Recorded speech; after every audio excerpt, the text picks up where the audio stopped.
Fait qu'aujourd'hui, je vous amène encore une fois dans la forêt. En fait, je vous amène à une place que je suis allé hier. Puis j'avais pas amené ma caméra de chasse, puis je veux vous montrer ça. Les Québécois comprendront, les Français apprendront.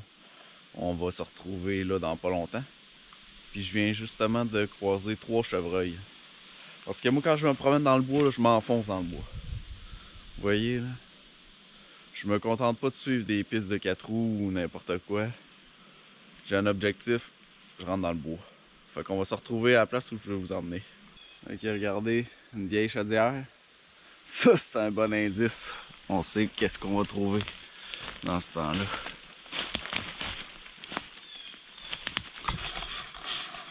On se retrouve dans une belle éclaircie.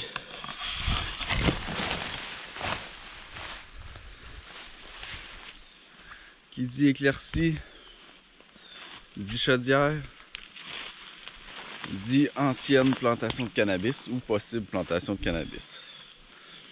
Ici, en fait, c'est une ancienne plantation de cannabis. Fait qu'on va aller voir plus précisément le secteur. Une belle gélinotte. Puis, il y a des excréments d'orignaux. Je vais vous montrer la perdrix.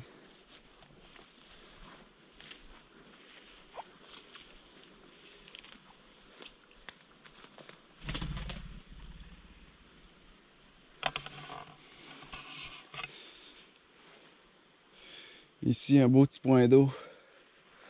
En fait, ça a probablement été en partie creusé à la main pour donner de l'eau aux plants de potes.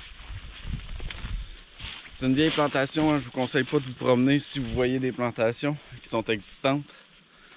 C'est évidemment pas une bonne idée. Il y a un dicton qui dit en bas de 100 tu prends tout, en haut de 100 tu crisses ton camp. Non, blague à part, là c'est tout colonisé par les animaux. Mais en discutant en fait avec un propriétaire qui habite pas très loin, il s'est rendu compte qu'ici, regardez, il y a des sacs à poubelle aussi, un peu partout.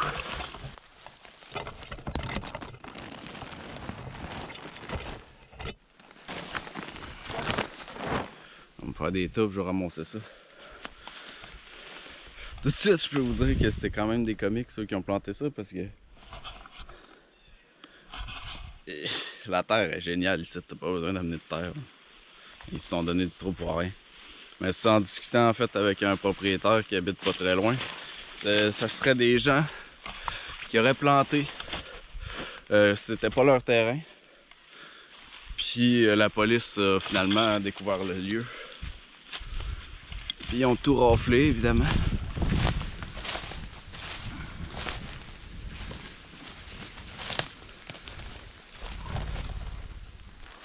Encore de la gélinotte. Ah, c'est ici qu'il devait en avoir beaucoup. Vous voyez? Il y a des trous comme ça partout. En fait, les policiers les ont déterrés. C'est un spot qui a été brûlé. Brûlé dans le sens où il a été repéré.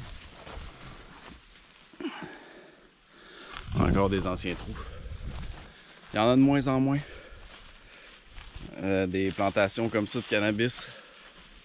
Nos forêts en fait sont de plus en plus sécuritaires. C'est ça qu'il faut. En fait, tu as 2 types de cannabis. Tu as l'intérieur puis l'extérieur. Le out, comme on appelle. Puis ce qui arrive, c'est que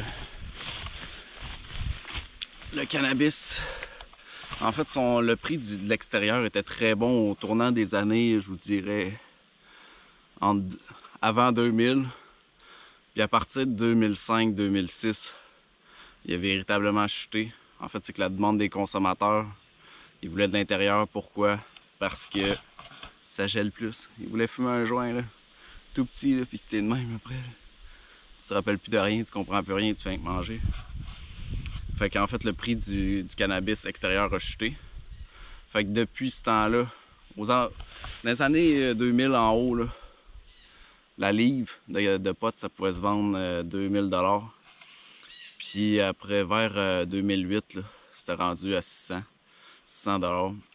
Ce qui fait que la prise de risque, la gestion, l'énergie, valait plus vraiment la chandelle en fait pour les plantations extérieures. Fait que le pot au Québec en fait a diminué, je vous dirais, à partir de ces années-là, en extérieur. Il y en a toujours, hein, faut pas se leurrer. Mais les grosses saisies ont également diminué. Puis c'est en fait le pot intérieur qui est davantage lié au crime organisé qui a pris la tangente en fait. C'est ça, ça fait qu'il y en a de moins en moins dans nos forêts, c'est tant mieux. C'est la demande du consommateur, puis aussi là avec la légalisation en fait, il y a encore des plantations de cannabis extérieures, sont de moins en moins fréquentes. Pourquoi? Ils se font voler facilement.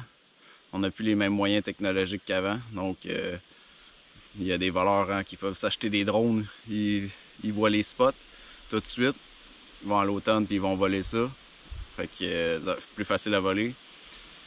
C'est aussi encore plus facile à voler même avec juste Google Earth. Quelqu'un qui connaît bien les spots, il va juste comprendre où ce seraient les meilleurs endroits. Même la police marche comme ça. Donc les trouées dans les forêts, etc., les endroits qui sont plus clairsemés. Puis ils vont aller se promener directement sur les lieux pour trouver. Le potentiel de réussite est évidemment minime, mais il y en a. Aussi, le prix a diminué, comme je vous disais. Puis la demande en fait est plus là. Pour fumer de la marijuana extérieure, la demande n'est plus du tout là.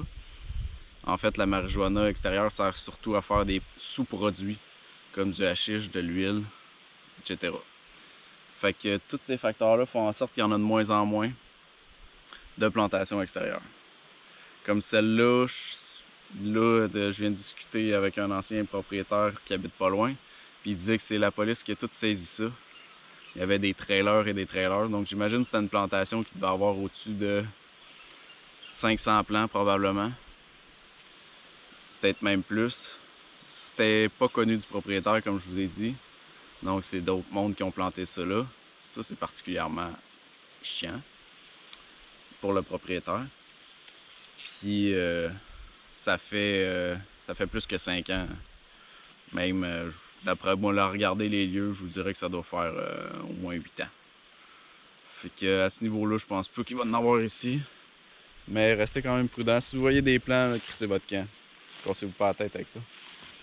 Mais sachez qu'il y en a de moins en moins, puis c'est tant mieux. On va faire un petit tour des lieux encore. On va regarder ça. Oh, mais regardez bien. Ça, là, illustré encore, c'est frais. Je suis dans une piste directement d'Orignal présentement. Quelque chose de très cool, là, regardez. Il s'agit en fait probablement de thé du Labrador. Je vais faire mes recherches pour être bien sûr. Mais je vous dirais, je suis quasiment sûr à 95%. Il s'agit de thé du Labrador, fait que c'est excellent pour faire des bons petits thés, des bonnes petites tisanes à l'hiver, on fait sécher. À date, là, je vous dirais que j'ai vu 4-5 points d'eau qui ont été creusés manuellement. Regardez, encore des trous ici. Puis, il peut y avoir de la culture en pot, mais également en terre, comme on a vu. En pot, ça va être dans la tourbière. Et là, un petit festival.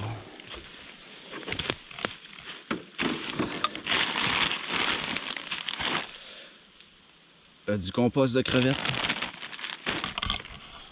Je vais me faire des petits tas, puis je vais ramasser ce que je peux, là, puis en fonction des visites que je vais faire dans ce secteur-là. Regardez le nombre de pots. Puis, ceux-là sont pas troués. Les autres sont toutes coupés. Fait que, je vais regarder ce qui est bon pour moi. Le reste, je vais faire des petits tas comme ça, puis au gré de mes promenades, je vais ramasser ce qui traîne. Vous voyez, tantôt, j'étais juste là-bas. Puis là, en remontant un peu, j'ai vu qu'il y avait une autre trouée. Trouée dans le sens où la densité est moins forte. On est dans le creux d'une pente. Je sais pas, on va juste laver votre écran. Et j'étais à peu près certain qu'il y en avait. Commencer un sac comme ça, puis là, on va tomber à un endroit où je suis certain qu'il y en a eu dans le passé.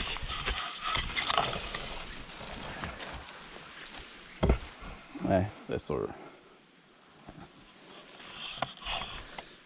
On voit ici des trous partout.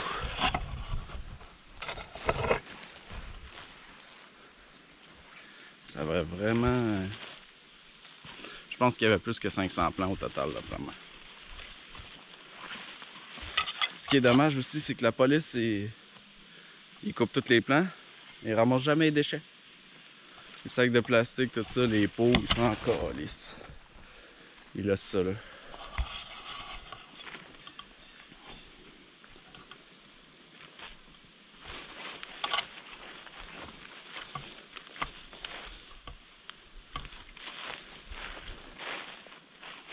Regardez ça, tous les sacs ici.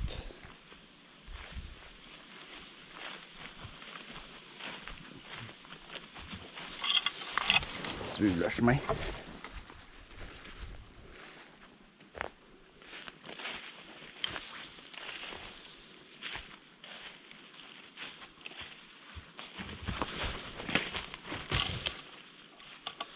Là-bas, ça doit être leur point d'eau.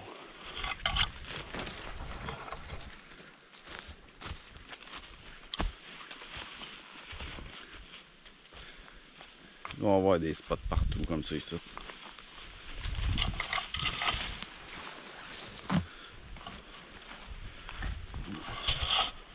Regardez l'ensoleillement.